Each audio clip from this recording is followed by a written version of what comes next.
My consumerism book started with some research, reading several books including Less by Patrick Grant. I'm a bit of a slow reader, so it took me some time. I also did some research online to find out about fast fashion and consumerism.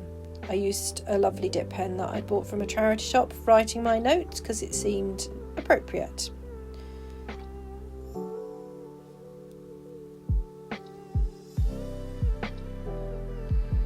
I went on to read several books that were mentioned in Patrick Grant's book. It was a good source of references for other books, including one called Waste,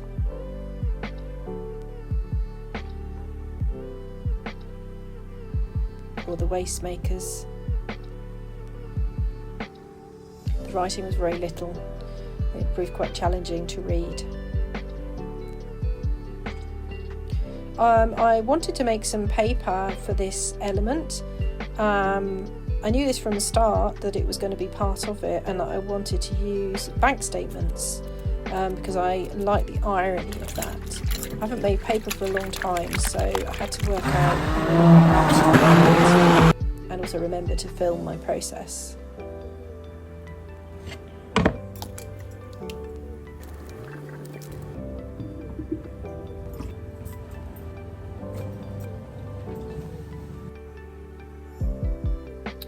It was quite cold when I was making this paper, so some of it I was making outside because it got quite messy, and it was a question of keep making it because I needed lots to experiment with and finding places to dry it in the sun. Some of it I did dry inside, but because I was making such a lot, it was useful when it was a sunny day and I could dry it outside.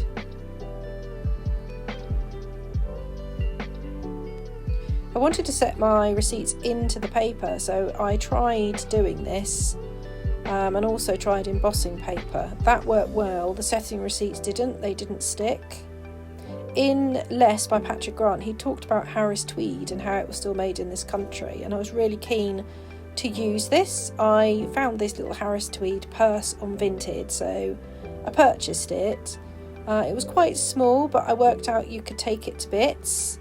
And then I thought I could make a longer purse, almost like a checkbook style book to put in it. And I started working on this idea.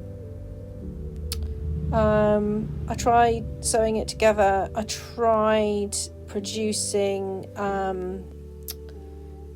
like receipts and illustrations to go inside it, but I couldn't make it work. So I decided to set that to one side rather than being transfixed on using it. I had these fabric sample books that I'd bought from a local curtain makers that I also wanted to use, and I wanted to use them as a whole so you could see the backing. I did some machine embroidery, which I haven't used actually in the final book, but I did work out that the homemade paper you could sew onto the fabric samples, which stabilised it, and then I was able to put my illustrations on top. And I enjoyed this process, and I liked the different elements used. My mum provided more bank statements because I'd run out of my own. Hers were ranging back from 1996 and provided a lot of paper pulp. Some of it actually I've put in the freezer. My husband wanted to get in on the act with the pulping.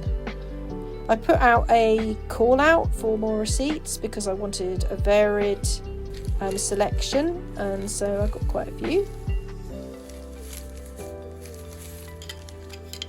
I had an idea of using vintage coat hangers to hold my book together. I really like these wooden trouser ones. They work really well. They didn't clamp strongly, and my intention was to cut them down and sand them, which I did to one. However, they just wouldn't fit in the case. At this point I had my mugs in the case, and I tried to put it in the case, it just wouldn't fit.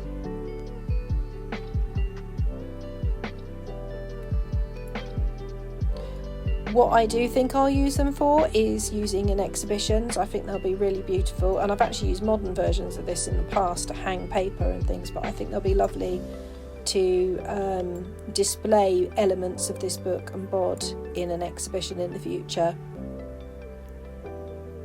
I wanted to make a cover page, want or need. I wanted to propose that question. I found some Velcro in a charity shop. I hadn't even thought about this, but there it was at £3. And I thought, yeah, that could work. I wanted my pages to be able to come out of the book, to be able to rearrange or display. It worked really well. It was a constant production of paper making, so that I had plenty of paper to play with and experiment. I made a hard back cover for the book, but I just couldn't fit it in. Nothing, it wouldn't shut. It caused real problems. So at this point, I made the decision to take the mugs out, knowing that they were part of the whole process, and they'd still be there, but not actually included in the collection at the end. I would represent Friends in a different way. In the end, I decided not to use this hardback version, even though I loved that I'd lined it with a newspaper of the new department which had just opened, and I thought that was really fitting, and actually I've got an exhibition of this in there in the autumn. I decided to go back to using the idea of a coat for the jacket. I found this way of embossing velvet where you iron over an imprint onto it, which was really cool, so I used that. I really want to incorporate the saying by Ralph Waldo Emerson. It had made an impact on me, so I did this illustration, but I didn't use that. I ended up writing it with the dip pen and inserting it in the pocket. I wanted the cover of the coat to be really flamboyant, to again emphasise that want or need. And I wanted to use things like lace that are a bit pointless. You know, they're not functional, they're all for aesthetics. I also wanted to incorporate the idea of collections within this element, because I'd mentioned that in my proposal, and I like the way it's almost the classic collection of brooches and things on the front, mostly made by me, but some have been given to me and a couple I've bought from a charity shop. Put Velcro down the front so it's like a jacket and all seals nicely and zips in the box. I'm really pleased with this element, and I really enjoyed making it.